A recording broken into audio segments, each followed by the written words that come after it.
राज्यात 2017 नंतर रास्त भाव दुकानदारांचे कमिशन वाढले नाही। वाढती महागाई आणि वाढता खर्च याचा विचार करिता या दुकानदारांचे कमिशन वाढवून देण्यास सरकार सकारात्मक असून याबाबतचा प्रस्ताव वित्त विभागाकडे पाठपुरावा करून मंजूर करून घ्यावा, अशा सूचना अन्न व नागरी पुरवठा मंत्री छगन भुजबळ यांनी दिल्या।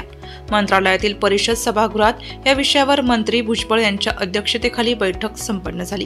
या बैठकीस वने व सांस्कृतिक कार्य मंत्री सुधीर मुनगंटीवार, अन्न व नागरी पुरवठा विभागाचे प्रधान सचिव रणजित सिंग देहोल यांच्यासह रास्त भाव दुकानदारांचे प्रतिनिधी उपस्थित होते। रास्त भाव दुकानदारांना फक्त कमिशनवर अवलंबून राहून दुकान चालवणे कठीण होत आहे, हे लक्षात घेता काही दिवसांपूर्वी रास्त भाव दुकानात स्टेशनरी आणि भाजीपाला विकण्यास आम्ही परवानगी दिली आहे। राज्यातील 56,000 रास्त भाव दुकानदारांना याचा फायदा होईल। रास्त भाव दुकानदार महिन्याला 70 ते 150 क्विंटल धान्य वितरण करतात। याचा विचार करता हे कमिशन अल्प आहे, त्यामुळे त्यांच्यात वाढ करणे गरजेचे आहे। तसेच सध्या केंद्रीय NIC संस्थेच्या सर्व्हर डाऊन असल्यामुळे ई-पास मशीनद्वारे अन्न धान्य वितरणामध्ये अडचणी येत आहे, त्यामुळे ऑफलाईन वितरण करण्यास परवानगी दिली आहे। जोपर्यंत अडचण दूर होत नाही तोपर्यंत ऑफलाईन वितरण सुरू राहील।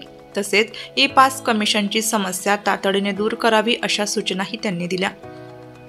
यावेळी मंत्री मुनगंटीवार म्हणाले, रास्त भाव दुकानदारांना उत्पन्नाचा स्रोत निर्माण व्हावा यासाठी शासकीय जाहिराती या दुकानात लावाव्यात आणि त्यांचे कमिशन द्यावे, अशा प्रकारचा प्रस्ताव तयार करून तो मंत्रिमंडळात बैठकीत ठेवावा। यामुळे राज्यात सध्या असलेली 56,000 रास्त भाव दुकानदारांना त्यांचा फायदा होईल। तसेच किमान महिन्याला 1,60,00,000 पेक्षा जास्त लोकांपर्यंत पोहोचता येणार आहे।